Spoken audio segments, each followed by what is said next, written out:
नमस्कार, मैं हूं आपके साथ श्वेता झा। शाम के 7 बज चुके हैं और 7 गुड न्यूज के साथ हम हाजिर हैं।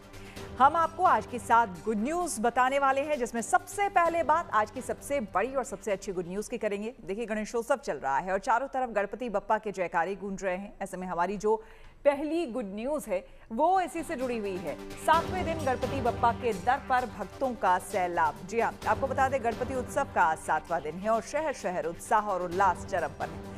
महाराष्ट्र से लेकर कर्नाटक और उत्तर भारत से लेकर गुजरात तक गणपति की भक्ति की अविरल धारा बह रही है।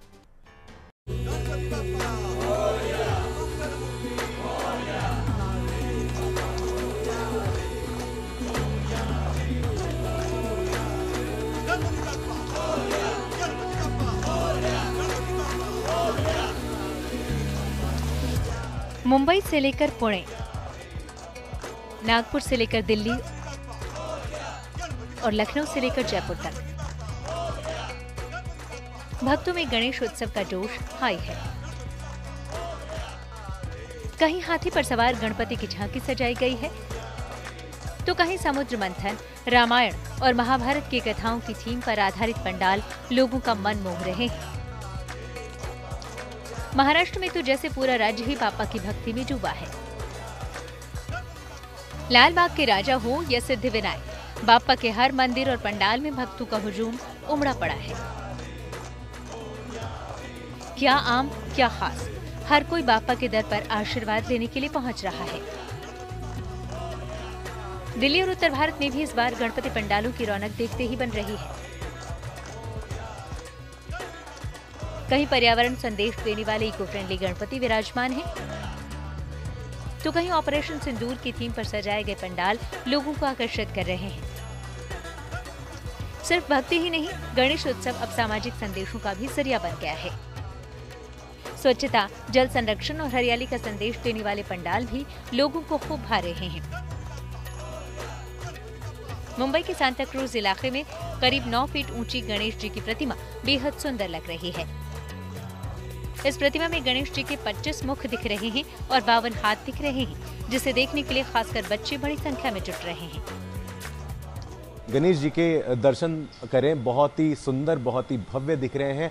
खासियत यह है कि 25 मुखी गणेश जी की ये प्रतिमा है और 52 हाथ इनके पास इस समय देखे जा रहे हैं। बहुत ही अच्छी थीम भी इस पंडाल की बनाई गई है।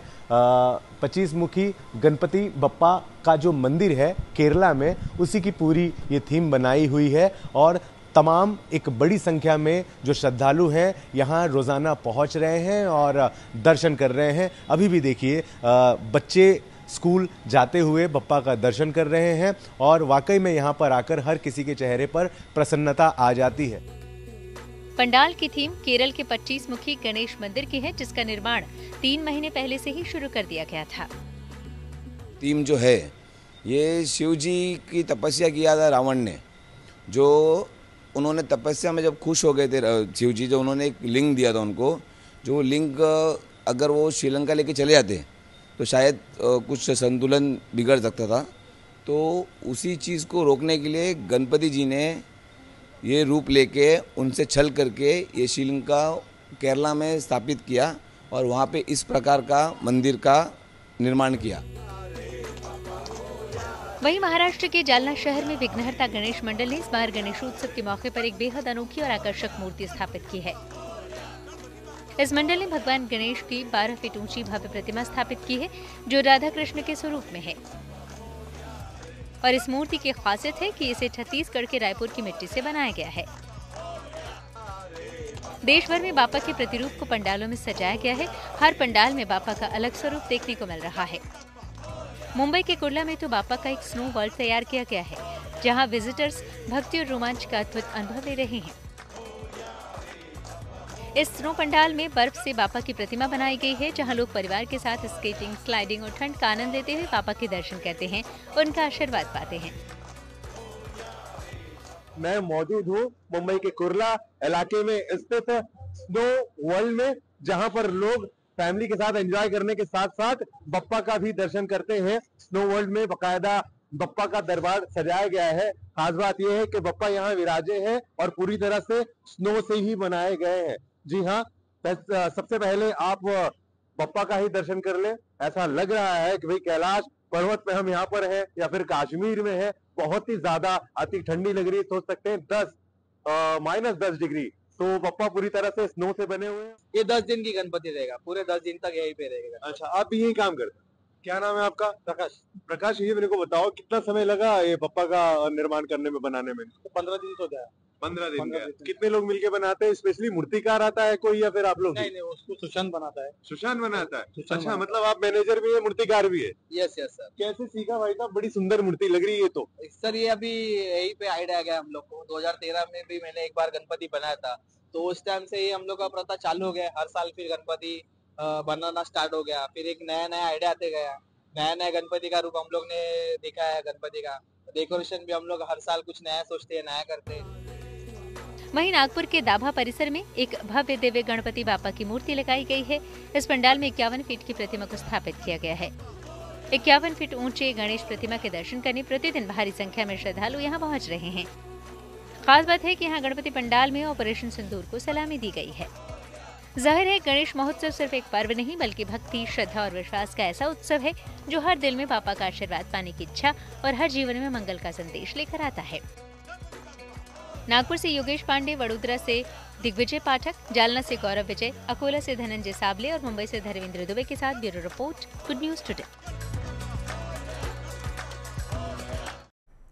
देश भर में गणपति बप्पा की धूम है। हर गली, हर शहर में भक्त बप्पा की भक्ति में डूबे हैं और अब भक्ति का ये रंग आगे बढ़ने वाला है, क्योंकि अब हम सभी नवरात्र महोत्सव की ओर बढ़ रहे हैं। जी हां, चंद हफ्तों बाद जब मां अंबे का आह्वान होगा तो पूरा गुजरात श्रद्धा और गरबा के रंग में रंग जाएगा। ऐसे में आज की जो हमारी दूसरी गुड न्यूज है वो है गणेशोत्सव के बाद अब नवरात्रि की तैयारी तेज। जी हां, 22 सितंबर से नवरात्रि का आगाज होने जा रहा है। ऐसे में अब गणपति भक्ति के बाद बारी है मां दुर्गा की आराधना की। ऐसे में देवी दुर्गा के आगमन को लेकर तैयारियां तेज हो गई हैं।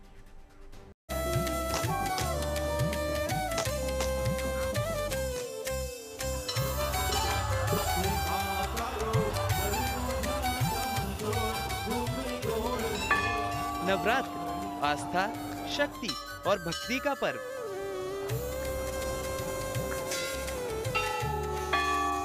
जब पूरा देश मां दुर्गा के 9 स्वरूपों की साधना में डूबेगा। दिल्ली से लेकर पश्चिम बंगाल और गुजरात से लेकर महाराष्ट्र तक शहर शहर मां दुर्गा के भव्य दिव्य पंडाल सजेंगे। गुजरात की धरती पर नवरात्र पर्व की रौनक सबसे निराली होती है। गरबा और डांडिया की थाप पर थिरकते श्रद्धालु, रंग बिरंगे परिधानों और झिलमिलाते पंडालों के बीच हर भक्त मां अंबे की शक्ति में डूबा नजर आता है।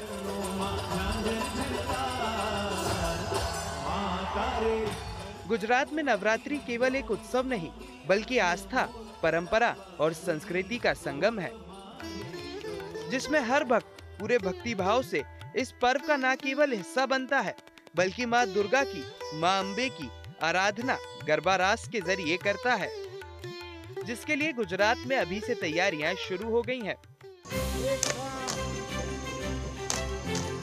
रंग बिरंगे परिधानों में सजे धजे युवा और महिलाएं मां की आराधना में थिरकते हैं। खास तौर पर कढ़ाईदार पोशाक और चमकदार पगड़ियां इस उत्सव की रौनक बढ़ाती हैं, जिन्हें बनाने की तैयारी महीनों पहले से शुरू हो जाती है। गुजरात के अहमदाबाद में टर्बन मैन ने तो इस साल ऐसी पगड़ी तैयार की है जो सुर्खियों में है। इस बार गुजरात के टर्बन मैन अनुज ने ऑपरेशन सिंदूर को समर्पित 3.5 किलो वजनी पगड़ी तैयार की है, जो नवरात्र महोत्सव में आकर्षण का केंद्र होंगी। अनुज 2017 से लगातार हर साल किसी ट्रेंडिंग विषय पर अनोखी पगड़ी तैयार करते आ रहे हैं। मैं हर साल नवरात्रि के थीम पर कुछ अलग अलग मार्केट में लेकर आता हूँ और इस बार भी मैंने खूब सुंदर पगड़ी बनाई है जिसका नाम है ऑपरेशन सिंदूर। जो पूरे देश को गर्व हो, ऐसे अपने ऑपरेशन सिंदूर को मैंने मेरी पगड़ी में समावेश किया है। मतलब इस पगड़ी में उत्सव की उमंग है, त्योहारों की चमक है, साथ ही देशभक्ति का रंग भी समाया हुआ है। नवरात्र में इस पगड़ी को पहनकर गरबा और डांडिया खेला जाएगा। अहमदाबाद में नवरात्र पर्व की चमक अभी से लोगों के चेहरों पर दिखने लगी है। आलम यह है कि अभी से गरबा नाइट्स के लिए लोगों ने तैयारियां शुरू कर दी हैं। लोग पारंपरिक वस्त्र पहनकर प्रैक्टिस में जुट गए हैं।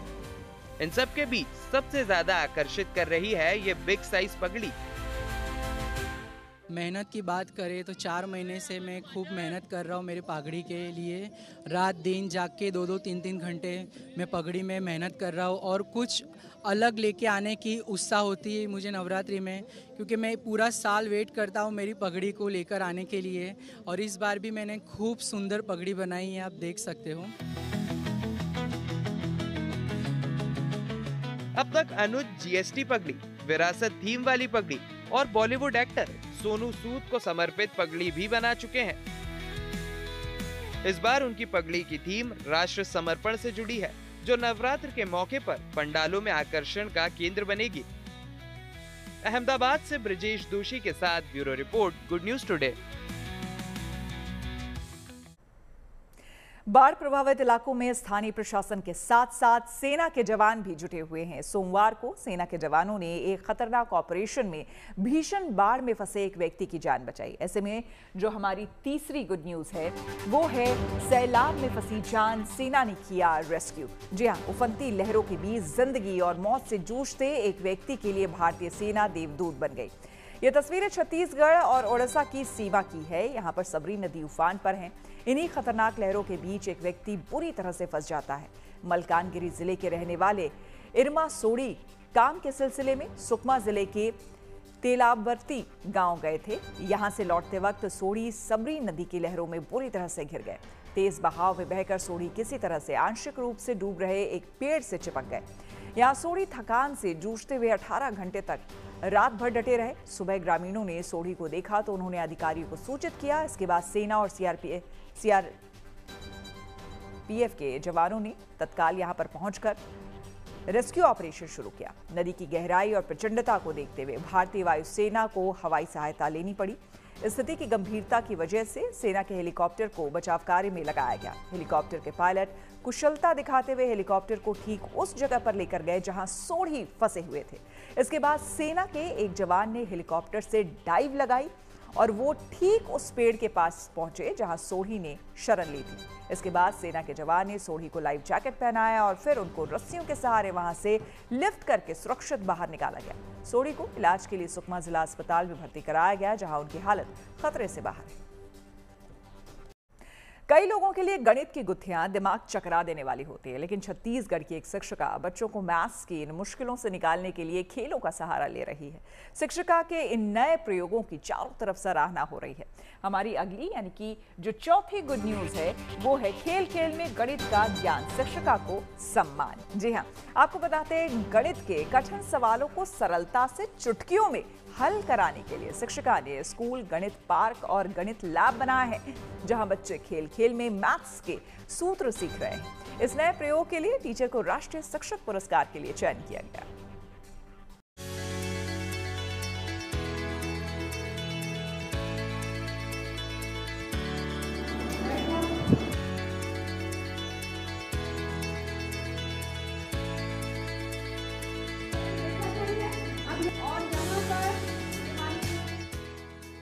आपने पार्क तो कई देखे होंगे, लेकिन दुर्ग के एक सरकारी स्कूल में बना ये पार्क दूसरे पार्कों से बहुत अलग है।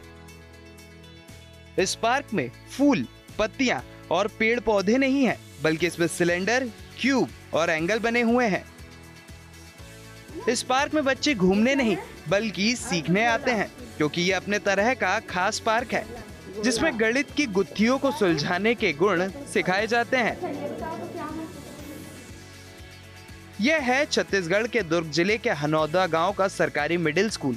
वैसे तो ये स्कूल अन्य स्कूलों की तरह ही है, लेकिन इस स्कूल में पढ़ाई का तरीका थोड़ा हटके है।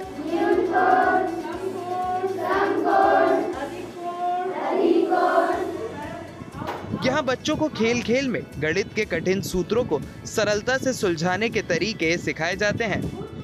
इसके लिए स्कूल में गणित पार्क और गणित लैब तैयार किया गया है।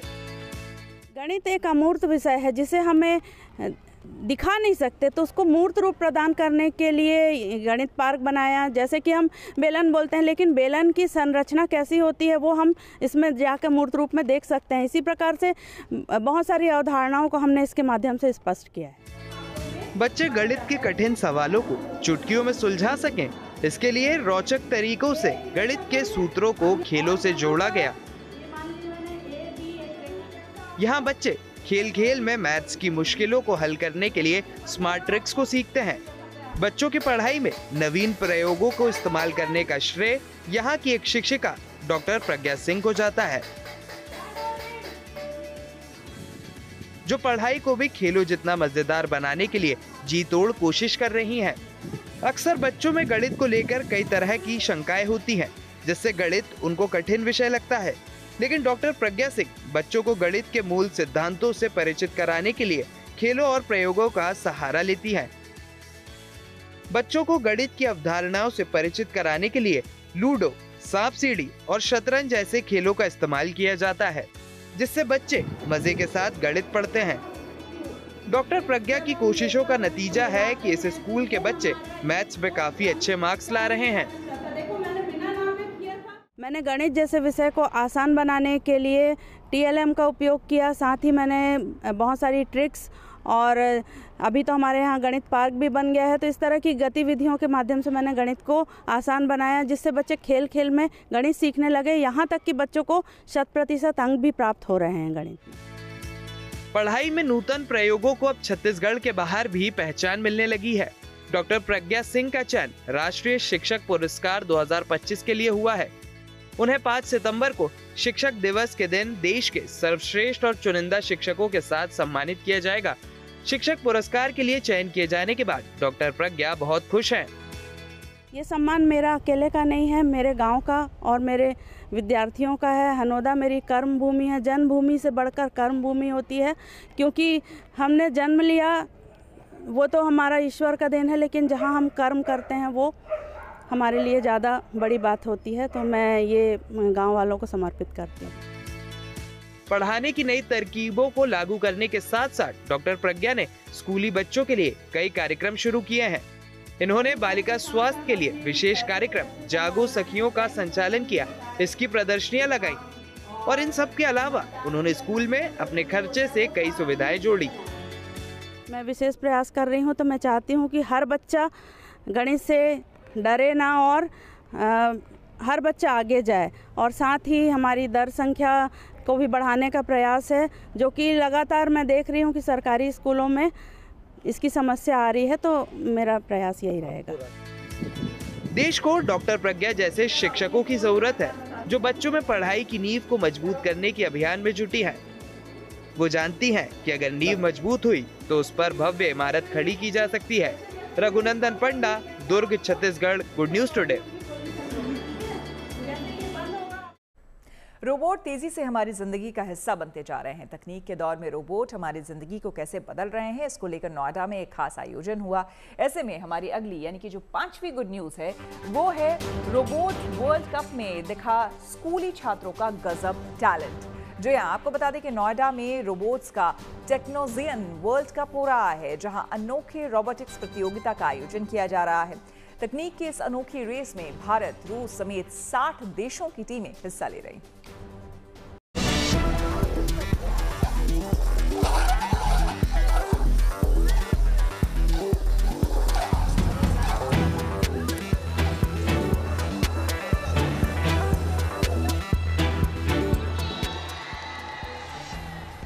ये तकनीक का मुकाबला है। ये भविष्य को बेहतर बनाने की रेस है। ये टेक्नोशियन वर्ल्ड कप 9.0 की झलक है। नोएडा में चल रही इस अनोखी प्रतियोगिता में आपको रोबोट रेसिंग और फुटबॉल से लेकर कॉम्बैट फाइट्स तक तमाम इवेंट्स देखने को मिल जाएंगे। इस इंटरनेशनल रोबोटिक्स प्रतियोगिता में भारत, रूस, नेपाल, जाम्बिया, अजरबैजान और घाना समेत 60 देशों की 3300 से ज्यादा टीमें हिस्सा ले रही हैं। All India council for robotics and automation यानी AICRA ने इस प्रतियोगिता का आयोजन किया है। हमारे पास इस बार 15 कैटेगरीज हैं, 2 उसमें हमने नई ऐड की हैं। एग्रीबॉट, जिसमें एक रोबोट होता है, वो एक गार्डन में जाके एप्पल्स को प्लग करता है, ग्रीन एप्पल को ग्रीन बिन में डालेगा और रेड को रेड में डालेगा। That is the performing task. तो जो टीम सबसे ज्यादा कम टाइम में करती है वो जीत जाती है। यह रोबोट हॉकी, फुटबॉल, सूमो कुश्ती और कॉम्बैट फाइट्स जैसे खेलों में प्रतिस्पर्धा करते हैं। फुटबॉल के मैदान में 6 रोबोट गोल करने के लिए गेंद का पीछा करते हैं, जबकि कॉम्बैट जोन में 2 रोबोट WWE शैली में तब तक भिड़ते हैं जब तक कि एक गिर नहीं जाता या रुक नहीं जाता। इस प्रतियोगिता में भारत के स्कूली बच्चे भी बढ़ चढ़कर हिस्सा ले रहे हैं। यहां रोबोटिक्स की प्रदर्शनी भी लगाई गई है। पुणे के स्कूली बच्चों ने एक डिफेंस रोबोट भी बनाया है, जो बारूदी सुरंगों का पता लगाने और घुसपैठियों पर गोलीबारी करने में सक्षम है। साथ ही कॉम्बैट रोबोट के जरिए इन प्रतिभागियों ने इस मंच पर अपने हुनर का परिचय दिया। ये लड़के वो रोबोट तैयार कर रहे हैं जो आने वाले वक्त में जो फ्यूचर वॉर्स हैं उसमें पार्टिसिपेट करेंगे, जो भविष्य की लड़ाइयाँ हैं उसमें इसी तरह से सैनिक न जाकर इस तरह के कॉम्बैट रोबोट्स आएंगे जो कि नतीजा तय करेंगे। हालांकि अभी ये भविष्य की बात है, लेकिन वो दिन बहुत दूर नहीं जब इस तरह के कॉम्बैट रोबोटिंग आपको आर्मी में या फिर आपको बड़ी बड़ी लड़ाइयों में अलग अलग देशों के जरिए इस्तेमाल होते हुए दिखाई पड़ेंगे। कैमरामैन शैलेंद्र के साथ Manish Chaurasia, good news today, Noida. Bihar के किसानों को सिंचाई के लिए आमतौर पर या तो मानसून पर निर्भर रहना पड़ता है या फिर डीजल से चलने वाले जनरेटर्स पर। लेकिन मुजफ्फरपुर की एक महिला ने सौर ऊर्जा के इस्तेमाल से किसानों की सिंचाई समस्या को सुलझा दिया है। ऐसे में हमारे अगली यानी कि जो छठी गुड न्यूज़ है वो है गांव की उम्मीदों को रोशन करने वाली सोलर दीदी। जी हाँ, मुजफ्फरपुर जिले के बोछा प्रखंड की काकड़ गांव की रहने वाली देविका देवी अपने गांव में सोलर क्रांति लेकर आई हैं। देविका देवी सौर ऊर्जा के जरिए यहाँ के 150 किसानों के खेतों में पानी पहुंचा रही हैं। 2022 में पति की नौकरी जाने के बाद जब घर की आर्थिक हालत बिगड़ने लगी तो उन्होंने कुछ नया करने की ठानी। उस दौरान उनके गांव में जीविका योजना चल रही थी, जिससे जुड़ने के बाद उन्होंने सौर ऊर्जा सिंचाई पंप लगाने की योजना के बारे में सुना। ये योजना लॉटरी सिस्टम पर आधारित थी और सौभाग्य से देविका देवी का नाम इसमें चयनित हो गया। इसमें उन्हें 1.5 लाख रुपए की सहायता मिली और बाकी राशि कर्ज पर लेकर उन्होंने सोलर एनर्जी से चलने वाला पंप लगाया। इसके बाद उनकी किस्मत बदल गई। उन्होंने गांव वालों के खेतों में मामूली पैसे लेकर सिंचाई के लिए पंप से पानी देना शुरू किया। देविका देवी की इस पहल ने गांव की तस्वीर बदल दी। सोलर पंप से उनके खेतों को न केवल उनके समय के मुताबिक पानी मिलने लगा, बल्कि उन्हें पहले के मुकाबले सस्ते दरों पर भी पानी मिल रहा है। गांव के लोग अब देविका देवी को सोलर देवी कहते हैं और मन की बात कार्यक्रम में प्रधानमंत्री मोदी उनकी सराहना भी कर चुके हैं। कैसे क्या लगाए, पैसा वगैरह कैसे इंतजाम हुआ? पैसा कर्जा उर्जा लेके 10% ब्याज पर रंगदे बैंक से जीविका से लेके हम ये सब कैली। 10% ब्याज पर? हाँ। अब क्या स्थिति है? अब वो सब सद गेल। जैसे हमरा रंगदे बैंक से 75,000 इनाम मिल ना, तो वही में से 10% वाला के हटा दिलिए। कितना आमदनी हो रही है अभी तक? अभी तक ले हमरा कम से कम 18, 16, 17, 18 हजार के महीना। हाँ, ऐसे हो जाए। गुम हुआ मोबाइल फोन अगर महीनों के बाद वापस मिल जाए तो आपके चेहरे पर मुस्कान आना लाजमी है। पंजाब के फरीदकोट जिले में पुलिस ने ऐसे ही 365 मोबाइलों को खोज निकाला है जिनको पाने की उम्मीदें लोगों ने छोड़ दी थी। ऐसे में हमारी जो 7वीं यानी कि जो आखिरी गुड न्यूज़ है वो यही है। पुलिस ने ढूंढ निकाले 85 लाख के मोबाइल फोन। जी हाँ, फरीदकोट में पुलिस ने एक खास अभियान चलाकर ऐसे 365 मोबाइल फोन बरामद किए हैं जिन्हें या तो अपराधियों ने छीन लिया था, या वो चोरी हो गए थे, या फिर वो गुम हो गए थे। पुलिस ने ऐसे 365 मोबाइल फोन को बरामद किया है, जिसमें महंगे आईफोन समेत अलग अलग ब्रांड्स के फोन शामिल हैं। करीब 85 लाख की कीमत के इन मोबाइल फोन्स को बरामद करने के बाद फरीदकोट पुलिस ने एक खास आयोजन करके ये फोन उनके असली मालिकों को सौंपे। फरीदकोट पुलिस लाइन में आयोजित विशेष समारोह के दौरान जब फरीदकोट एसएसपी डॉक्टर प्रज्ञा जैन ने असली मालिकों को फ़ोन लौटाए तो हर चेहरे पर खुशी और आभार झलक रहा था। उनके लिए ये सिर्फ फ़ोन नहीं बल्कि उनकी डिजिटल ज़िंदगी की नई शुरुआत भी थी। अपने फ़ोन की वापस मिलने की उम्मीद छोड़ चुके लोगों को जब उनका फ़ोन वापस मिला तो उन्होंने पुलिस की खास पहल के लिए उन्हें धन्यवाद दिया। तो इसी के साथ 7 बजे 7 गुड न्यूज़ में मेरे यानी कि श्वेता झा के साथ फिलहाल इतना ही। देश दुनिया की तमाम पॉजिटिव खबरों के लिए देखते रहिए गुड न्यूज़ टुडे।